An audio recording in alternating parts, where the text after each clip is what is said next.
दूसरा जीव उसके प्रति प्रेम, उसके प्रति आत्मीयता का भाव सिखाया। और अब आवश्यक है कि वो संस्कार हमारी जो अगली पीढ़ियां हैं उसमें भी जाए। तो हम सबका ये कर्तव्य बनता है, माताएं बैठी हैं, हमारे बड़े बैठे हैं, कि जो भी हमारे युवा है, जो हमारे बच्चे हैं, जैसा भी किसी ने कहा कि अगर आप भक्ति से जुड़ जाओ तो जीवन की बहुत सारी चिंताएं अपने आप समाप्त हो जाती है। क्योंकि मनुष्य अगर खाली दिमाग बैठा रहेगा तो कुछ ना कुछ सोचता ही रहेगा। और 99% जो दुनिया की समस्या है वो ओवर थिंकिंग से है। आपने देखा होगा कि अपने जीवन में 99% समस्याएं वो होती हैं, हम उन विषय के बारे में सोचते हैं जो कभी होना ही नहीं है और उसी चिंता में जीते रहते हैं। तो चिंता जो है वो चिता तक ले जाती है, कहा जाता है। तो सबको धर्म से जुड़ना चाहिए, सबको जैसा किसी ने बताया सत्संग करना चाहिए, भक्ति करना चाहिए, और उससे हमारी जो चिंता है वो दूर रहती है। ये बिल्कुल सत्य बात है और ये आप सब हमने भी जीवन में बहुत अनुभव किया होगा। आपको कोई दुख हो, कष्ट हो, आपके जिसपे श्रद्धा है, जिसपे विश्वास है, जो हमारे गुरु हैं, आप उनके पास चले जाइए, उनके सानिध्य में सारे संकट समाप्त हो जाते हैं। तो आवश्यक है कि हमारी जो युवा पीढ़ी, हमारे जो बच्चे हैं, वो भी हम और हम सबसे जुड़े।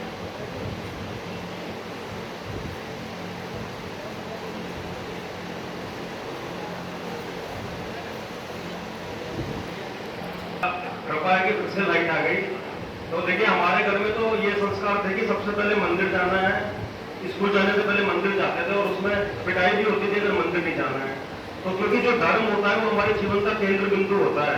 जैसे सूरज के आसपास सारे ग्रह घूमते हैं, सूरज के कारण सूरज का गुरुत्वाकर्षण होता है, इसीलिए सारे ग्रह घूम रहे हैं। तो जो अपने धर्म से जुड़ा है, जो अपने संस्कार से जुड़ा है, जो अपनी मातृभाषा, अपनी मातृभूमि से जुड़ा है, वो कभी भी जीवन में भटकेगा नहीं। आप देखेंगे युवा आजकल गुड़गांव चले जाएंगे, कहीं चले जाएंगे, शराब शुरू, मांस खाना शुरू, और पूरा घर का वो नाश कर देते हैं बाद में। तो आप कितने बड़े बन जाए, अगर आप धर्म से नहीं जुड़े तो सारा बेकार है। तो ये महाराज जी का बहुत ही अच्छा जो है इनिशिएटिव है कि जो त्रिवेणी हम लोग जाके लगाएंगे, 2000 त्रिवेणी महाराज जी ने बताया है।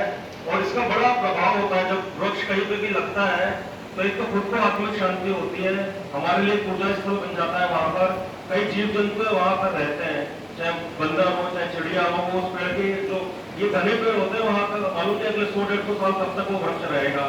तो उनको भी एक घर मिल जाता है वहां पर, उनको भी छांव मिल जाती है वहां पर, और उनको भोजन भी मिल जाता है वहां पर। तो और आसपास का वातावरण भी बड़ा सात्विक बन जाता है। आप भी जब भी परेशान है, आप किसी वृक्ष के नीचे जाके बैठ जाइए, अपने आप आपको शांति का अनुभव होगा।